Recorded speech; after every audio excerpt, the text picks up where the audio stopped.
嗱，今日咧係悠長假期嘅 last 一日㗎，睇完我哋最新聞咧，各位學生哥咧就要執書包啊，將喺床頭咧放定一套校服，準備聽日開學㗎啦。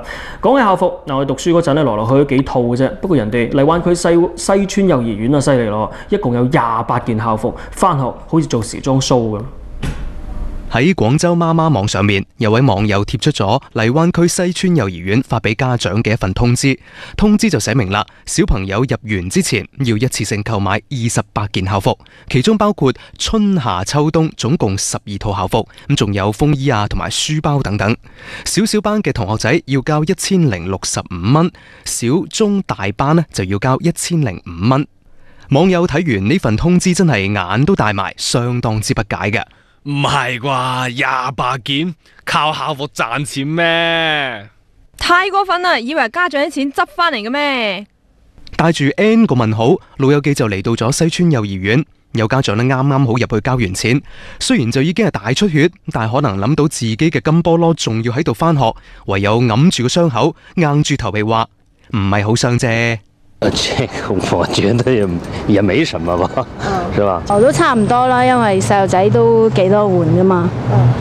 咁會唔會覺得貴得滯啊？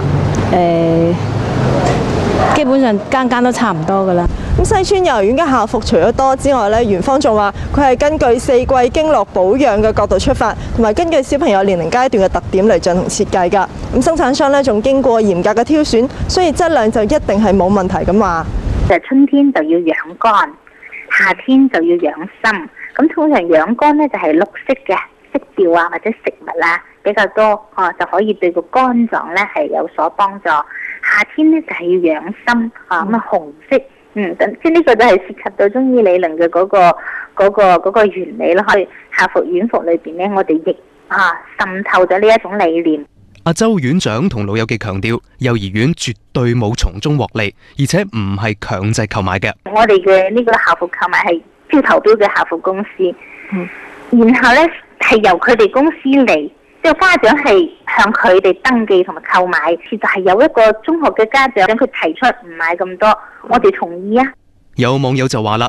唉，呢千零蚊濕碎啦！我為咗方便接送隻化骨龍去幼兒園啊，專登買咗個20幾萬嘅車位，加埋2萬贊助費等等，噼里夸嘅雜費，成頸血啦！不過都唔係個個家長都咁抌本嘅。冇啊，書包啊有嘅，100蚊又唔係好多，幼兒園。基本上不需要吧，因為上個學期已經交過了。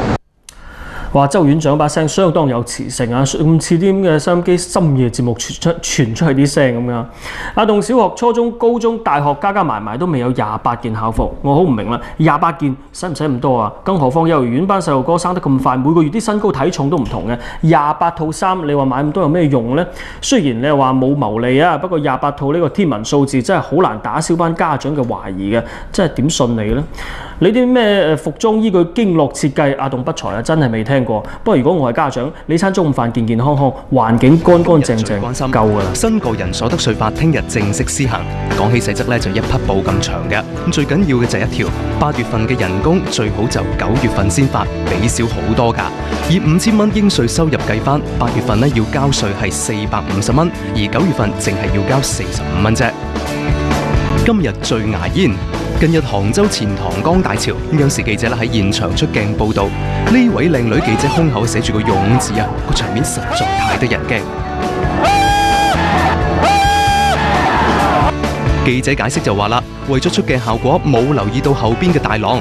姐姐仔雖然精神可嘉，不過就實在太缺乏常識啦。你嘅攝像大佬都冇做任何應急措施準備，萬一搞成鐵達尼號點算呢？今日最無謂。看好在這。爸爸，你好好看着我。你好好開你的車。超車要注意。嗱，揸車嗰個係個4歲嘅細路女，坐喺副駕駛位拍攝視頻嘅係佢阿媽，而真正嘅司機細路嘅老豆，居然一路坐喺後座。4歲嘅小豆丁點踩油門剎車嘅呢吓？哦，原來有個加長嘅腳踏裝置，4歲細路揸車上路仲識超車噃，睇嚟唔係初哥咯。佢哋全家就定過台油，而我哋啊就成身冷汗啊！萬一如果若然今日最詭異。近日，湖北公安縣紀委有官員死喺辦公室，身中11刀。公安機關公布調查結果，認定死者謝業新係自殺嘅。對呢一個調查結果，家屬反應強烈啊！身中11刀，點解會係自殺呢？回應就話啦，死者嘅致命死因係胸骨上邊嘅刀，而之前嘅刀傷係死者嘅試探性自殺咁話。尋日，當地官方嘅新聞通氣會，由於家屬到場強烈質疑，被迫取消。直到依家，死者家屬仲未得到警方嘅屍檢報告。對大捷訪今日舉行啦，又係大場面啦！有老友捲被鋪、帶乾糧、曉行夜宿、漏夜排隊；有老友苦申訴、流熱淚、動情之時雙膝跪地；有人係第一次嚟反映情況，但係更多嘅係訴完又訴嘅老面孔。呢一次同市領導直接面對面嘅機會，好多老友都好睇重，亦都好珍惜。而我哋老友記就兵分5路，去到唔同嘅接訪點。我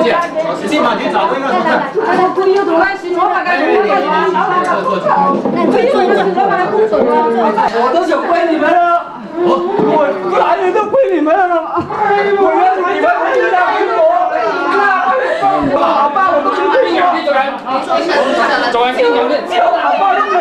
喺花都政府綜合大樓，85歲嘅劉婆婆一見到分管文化教育衛生嘅龔怡珍副市長，就激動到跪低。婆婆話自己嘅孫女舊年喺花都湖中醫院做闌尾手術，點知個大頭蝦醫生竟然將塊30厘米乘35厘米嘅鹽水紗布留咗喺孫女嘅體內。想問下你啊，嗰個我出咗醫療事件，點解佢同我一樣可以做到嘅咧？對你哋嘅反映嘅問題，我哋會認真高度重視。而喺分管國土防管等工作嘅蘇澤群副市長接訪現場，60歲嘅潘姨係第2個見到蘇澤群嘅。為咗呢一件，潘姨琴晚11點就嚟咗，帶住水同餅乾坐咗成晚。即係尋日就即刻趕嚟排隊，我要勢在必得，一定要見到市長。當時都有幾十人啊，有幾十人㗎啦。潘姨話：16年前佢嘅祖屋因為起新中國大廈被強拆。當時嘅租戶、承租人同使用人全部得到補償，偏偏作為產權人嘅潘姨係冇任何嘅補償。